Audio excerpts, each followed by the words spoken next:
ମୁଁ ଯେମିତି ପଢ଼ା ତମେ ତ ଉଲ୍ଟା କର କି ସମସ୍ତେ ବଡ଼ ହେଲେ ସ୍କୁଲ ଯାଆନ୍ତି ଛୋଟବେଳେ ସ୍କୁଲ ଯାଆନ୍ତି ତ ହଁ ସେ ଯାଇଥିଲି ଛୋଟବେଳେ ଯାଇଥିଲି ତ ଭୁଲି ଯାଇଛି। ଏଇଟା କେମିତି କି ଅକ୍ଷରଟା ମୁଁ ଦେଖି ଶିଖିନି ଏଇଟା ଜାଣିନି।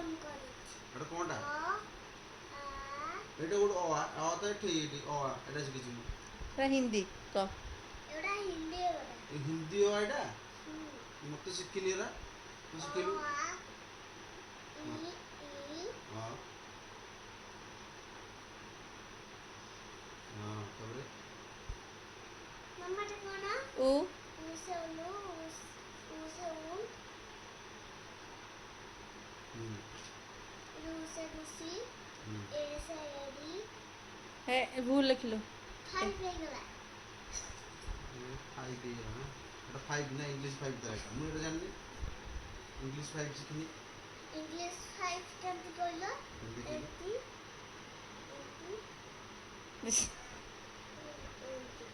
ହଁ ଏମିତି ମତ ମୁଁ ତ ଏମିତି ଦେଖିନି ଅଲଗା ଲେଖା ହୁଏ ଏଠି ସେଇଟା ସେପଟୁ ଏଇଟା ଏପଟୁ ନା ଓଡ଼ିଆରେ ସେପଟୁ ହିନ୍ଦୀରେ ଏପଟୁ ନାଇଁ ତ ଏଇଟା ଏମିତି ନୁହଁ ମୁଁ ଏମିତି ଦେଖିନି ତ ଶିଖିନି ଏଇଟା ମତେ ମାମା ଗୋଟେ କହୁଥିଲା ଏଇଟା ନୁହଁ ବୋଲି ତୋ ମାମା ତୋ ମାମା ମୋ ମାମା କଥା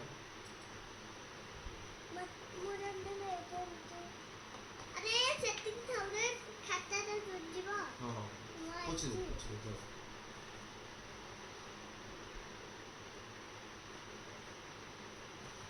ଏଥର ପୁଡ଼ା ଦିଆହବନି ଏଇଥିରେ ପୁଡ଼ା ଦେଖିବା ତ ଦେଖେଇବି ଲୋନୁ ଇଏ ବି ଖାଇବି ନା ଏଇଟା କ'ଣ ଲେଖିଲି ମୁଁ ଶିଖୁନି ମୁଁ ଜାଣିପାରୁନି ଏଇଟା କ'ଣଟା ଏଇ ଗାର ପକେଇଲି କ'ଣ ଓ ଗାର ପକେଇଥିଲା ମୁଁ ଜାଣିପାରୁନି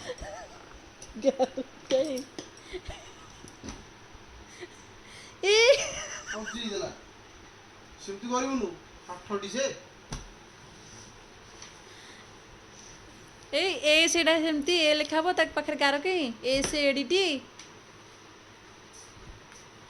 ଚିଙ୍ଗ କୃଷ୍ଣ ଆଇଡି ତମେ କୋଉଠୁ ଜୟ ଶ୍ରୀ ଆଇଲ କୃଷ୍ଣ ଏମିତି ତମେ କୋଉଠୁ ଏଇଟା ଆଇଲ ମୋଟା ଦାଦା ଦେଇଛି ମୋଟା ଦାଦା ଦେଇଛି ଏଠି ବି ମୋଟା ଦାଦା ଠାକୁର ଜାଣିଛୁ ମୋଟା ଦାଦା ଜାଣିଛୁ ଟିକେ ମୋଟା ଦାଦା ଦେଇଛି ସିଲଟେ ବାଣ ଅଠା ଲଗେଇଦେବା ଏଇ ଛୋଟ ଠାକୁର ତୁ ଏ ପାଠ ଲେଖୁନି ତ ମୁଁ ଯାଉଛି